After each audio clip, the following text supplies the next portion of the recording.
ناظرین ایک دفعہ پھر آپ کو خوش آمدید کہتے ہیں. اس آج کے جتنا بھی یہ سارا چل رہا ہے معاملہ, اس کے اندر بہت سے لوگ یہ سوال کرتے ہیں جی, اور پرویز الہی صاحب کو بھی تھوڑی دیر پہلے آپ نے کلپ دیکھا, وہ کہتے ہیں نہیں مسلم لیگ نون کو اپنی پوزیشن جو ہے وہ واضح کرنی پڑے گی, وہ فرینڈلی اپوزیشن ہے یا نہیں ہے. سیٹھی صاحب, کیا مسلم لیگ نون کو اپنی پوزیشن واضح کرنے کی ضرورت ہے؟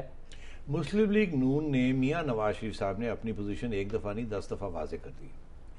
وہ یہ کہتے ہیں کہ یہ حالات نہیں ہیں اس ملک کے جس کے اندر نئے الیکشنز ہوں, اور وہ انتظار کرنے کے لیے تیار ہیں. انہوں نے 10 سال ایگزائل میں کاٹے, 3 سال انہیں اور ہو گئے, اور اگر 1 سال وہ اور کاٹ لیں گے تو کوئی آگ نہیں لگ جائے گی, آسمان نہیں گر جائے گا. ان کی یہ کوشش ہے, جیسے کہ میں سمجھتا ہوں ساری اپوزیشن کی یہ کوشش ہے کہ ملک بڑے مشکل حالات سے گزر رہا ہے. ان حالات میں اگر ایک الیکشن ہوتی ہے اور اس میں بھی کسی پارٹی کو میجورٹی نہیں ملتی اور یہ کولیشن گورنمنٹ بنانی پڑتی ہے, کل کو میاں نواز شریف صاحب کو کولیشن گورنمنٹ بنانی پڑ گئی, تو آپ کا کیا خیال ہے یہ جو سارے مشکل فیصلے جو رہ جائیں گے پھر کیا وہ کریں گے؟ IMF کے ساتھ بیٹھ کے وہ کریں گے؟ تیل کی قیمتیں بڑھائیں گے؟ یہ جو سرکولر ڈیٹ ہے اس کو کیسے ختم کریں گے؟ نارتھ وزیرستان میں کیسے آدمی کو آرڈر کریں گے؟ یعنی کہ ان کی پوزیشن آپ کے مطابق کلیئر ہے. تو اس لیے میاں صاحب نہیں چاہتے کہ ان حالات میں, اور یہی آج چودھری صاحب نے بھی یہ ذکر کیا, پرویز الہی صاحب نے, کہ ملک کے حالات ٹھیک نہیں, مطلب ہم نہیں چاہتے کہ انسٹیبلٹی ہو. تو کوئی بھی پارٹی, خواہ وہ پیپلز پارٹی ہو یا اپوزیشن والے ہو یا coalition partners who, no one wants an election, کہ ان حالات میں کوئی حکومت نہیں کرنا چاہتا, مگر اس حکومت کو برا کرنا چاہتے ہیں, اس کو کمزور کرنا چاہتے ہیں, اس کو, تاکہ اگلی الیکشن میں ان کے پراسپیکٹس جو ہے وہ اتنے اچھے نہ ہو اور جو لوگ باہر بیٹھے ہیں ان کے بہتر ہو. اس لیے ایک پوائنٹ کے اوپر اب آپ دیکھیے گا آہستہ آہستہ بڑھیں گے یہ سب. اور وہ ابھی MQM نے بات کی, کیا پیٹرول پرائسز, انہوں نے ایک ایشو بنا لیا اس کو, وہ کہتے ہیں وڈرا کریں. گورنمنٹ کہتی ہے 5 ارب کا نقصان ہے 1 مہینے کا. ٹھیک, اب نون کی طرف سے بھی یہ ڈیمانڈ آنی شروع ہو جائے گی. اب دیکھیے گا وہ کہیں گے ہاں اس کو وڈرا کریں, وہ یہ نہیں, چپ نہیں کر سکتے. اب MQM نے گیم چل دی نا, عوام کے حق والی گیم. اب نون چپ نہیں کرے گی, نون بھی یہی کہے گی, مولانا بھی یہی کہے گا, اور کیو بھی یہی کہے گی کہ یہ اس کو واپس کرے. اگر وہ نہیں کہتے تو وہ برے لگیں گے عوام کے دلوں میں. اس لیے اب آپ دیکھیے گا کہ اگلی جو سٹیج آئے گی یہ سارے ڈرامے کے اندر, کہ ایک سٹیج آئے گی کہ سارے ایک ہی آواز سے یہ کہیں گے کہ یہ جو آپ نے اقدام اٹھایا اس کو ریورس کریں, اور گورنمنٹ کو یہ ریورس کرنا پڑ جائے گا. سیٹھی صاحب, میں آپ سے یہ پوچھنا چاہوں گا, پھر میرے کالر بھی ہیں میرے ساتھ, کہ اس ساری سچویشن کو دیکھتے ہوئے, جو کیوٹک ساری سچویشن ہے, اس میں ہمارے ملک کی جو سیکیورٹی اسٹیبلشمنٹ ہے, خاص طور پر جنرل کیانی, وہ ایک بائی اسٹینڈر کے طور پر کھڑے رہیں گے, دیکھتے رہیں گے کہ یہ جو کچھ ہو رہا ہے ہوتا رہے؟ دیکھیے, اگر حالات بہت ہی خراب ہو جائیں, اور آپ نے کہا تھا economy is the major issue for army also. Major issue. اب اکانومی کے اوپر جو مشکل فیصلے ہیں اگر یہ حکومت نہیں کرے گی تو تکلیف تو پھر جا کے فوج کو ہوگی نا. اسی لیے فوج نے ایک نئی جو فائنانس ٹیم جو ہے اس کو سپورٹ کیا ہے کہ آپ آئیں اور ہارڈ فیصلے کریں. اب وہ ہارڈ فیصلے کرنے جاتے ہیں تو آپ کو پولیٹیکل سسٹم اجازت نہیں دیتا, تو ایسے پولیٹیکل سسٹم کو کچھ, تو اس لیے وہاں بڑے ناخوش نہیں ہے فوج والے. مگر وہ کریں کیا, یا تو وہ تبدیلی ان ہاؤس کروائیں کہ گیلانی صاحب کی کو چھٹی کروا دیں. اب وہ کیسے ہوگی وہ الگ بات ہے, پوچھ لیجئے گا, کہ کوئی ایسا طریقہ ڈھونڈا جائے کہ گیلانی صاحب گھر چلے جائیں, ایک نیا پرائم منسٹر آ جائے جو کہ یہ سارے مشکل فیصلے جو ہیں وہ کر لے, اور مطلب ہے کہ دھڑلے سے کام کرے, اور اس کے بعد پھر اگلے سال یا اس سال کے آخر میں الیکشن بھی ہو جائے. مگر وہ ابھی سٹیج نہیں آئی, وہ سٹیج آ سکتی ہے.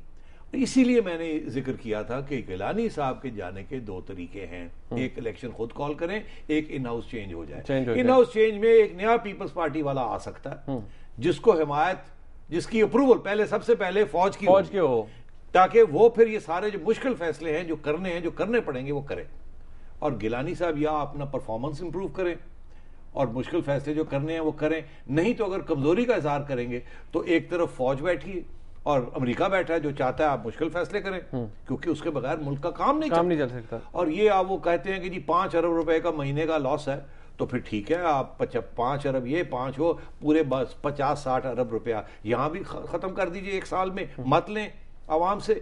اس دوسری طرف وہ آپ کو یاد ہوگا RGST سے بھی 50-60 ارب روپیہ ختم ہو گیا. میاں صاحب کہتے ہیں کیا ہے 100 ارب روپیہ, کچھ بھی نہیں. یہ آپ کرپشن ختم کریں, وہ کہتے ہیں 500, یہ آپ کچھ فلانی چیز بند کر دیں, وہ یہ کر دیں وہ کر دیں, تو 100 ارب روپے مل جاتا ہے. تو بات ان کی بھی صحیح ہے، مگر بات یہ ہے کہ پھر اس کو ختم کرنے کے لیے گیلانی صاحب کو پرفارمنس دینی پڑے گی نا. یہ جو اپنے کرونیز کو لگاتے ہیں ادھر ادھر، یہ چیز بند ہونی پڑے گی، تو پھر کرنا پڑے گا، نہیں تو وہ جائیں گے.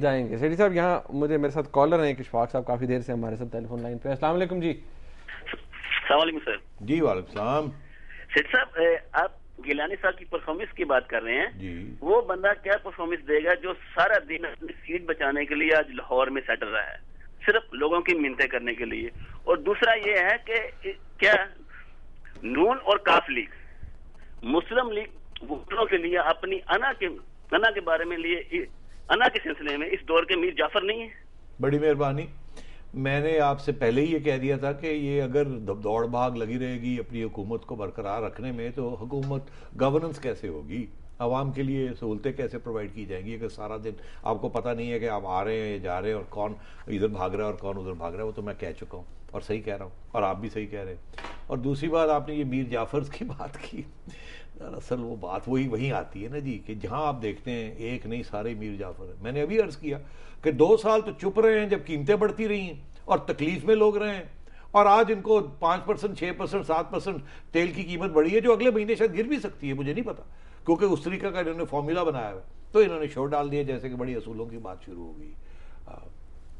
سیٹھی صاحب ہمارے ساتھ سلامت بھٹی صاحب موجود ہیں گجرانوالہ سے. السلام علیکم جی. جی وعلیکم السلام. جی بھٹی صاحب. سر السلام علیکم. وعلیکم السلام.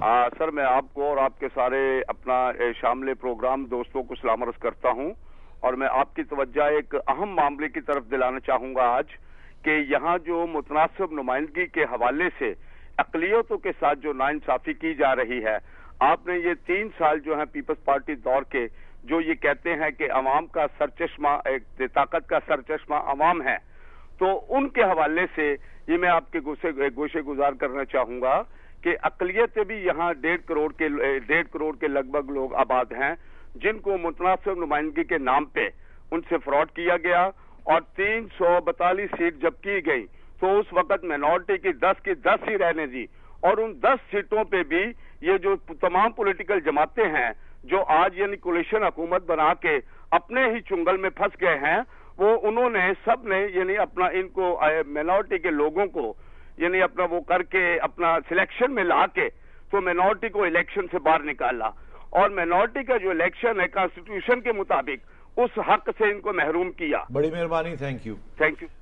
عرض یہ ہے کہ اچھا ہوا آپ نے مائنورٹیز کی بات کی. آج تو میجورٹی کو تکلیف ہوئی وہ مائنورٹی بنتی جا رہی ہے پارلیمنٹ میں. آپ نے تو ایک بہت بڑا انسٹیٹیوشنل ایشو ریز کیا ہے جس کا اتنی جلدی آسان میں جواب نہیں دے سکتا. آپ صحیح کہہ رہے ہیں، مائنورٹیز کی طرف تو توجہ کوئی نہیں دیتا، اور آپ دیکھ رہے ہیں جو مذہبی جماعتیں دھندن آ رہی ہیں مائنورٹیز کے خلاف، کیونکہ سب سے زیادہ یہ بلاسفمی کا جو قانون ہے ان کو افیکٹ کرتا ہے.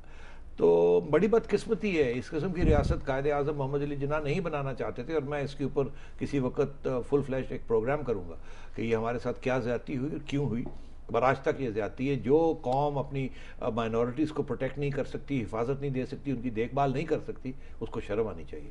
سیٹھی صاحب ہماری ایک ایس ایم ایس میں آیا اور انہوں نے کہا گیا ہے کہ جی پوچھا گیا آپ سے کہ یہ بتائیے کہ اگر پی ایم ایل کیو اور پاکستان پیپلز پارٹی کا اتحاد ہو گیا تو گیلانی صاحب ہی رہیں گے نا پھر اگر یہ ہو جاتا ہے، اور تو گیلانی صاحب ہی پرائم منسٹر رہیں گے؟ یار یہ میں نہیں کہہ سکتا، کیونکہ پی ایم ایل کیو جو ہے وہ ہمیشہ جو بھی قدم اس قسم کا اٹھائے گی تو فوج سے پوچھ کے اٹھائے گی. ٹھیک ہے، ساری فوج سے پوچھ کے اٹھائیں گے. نہیں میاں نواز شریف صاحب نہیں پوچھ کے کریں گے. سارے مت کہے نا. اچھا چلیں، بارنگ میاں نواز شریف پوچھ کے کریں گے، مولانا پوچھ کے کریں گے، ایم کیو ایم پوچھ کے کرے گی، اور کیو بھی پوچھ کے کرے گی. فاٹا والے ادھر ادھر جائیں گے، اور فاٹا والے تو خیر ان کی جیب میں. اور معذرت سے پیپلز پارٹی بھی کچھ فوج کے پوچھے بغیر کچھ نہیں کرے گی. ایک میاں صاحب ہیں جو کہتے ہیں ہم بھی تاریک راہوں میں ہیں، ہم سے پوچھ لیجیے تو بہتر ہے. صاحب بہت شکریہ آپ کا. ناظرین آپ نے آج کا پروگرام دیکھا. TNS@duniatv.tv پہ اپنا فیڈ بیک ضرور دیجیے گا. دیکھنے کا بہت شکریہ. اللہ حافظ.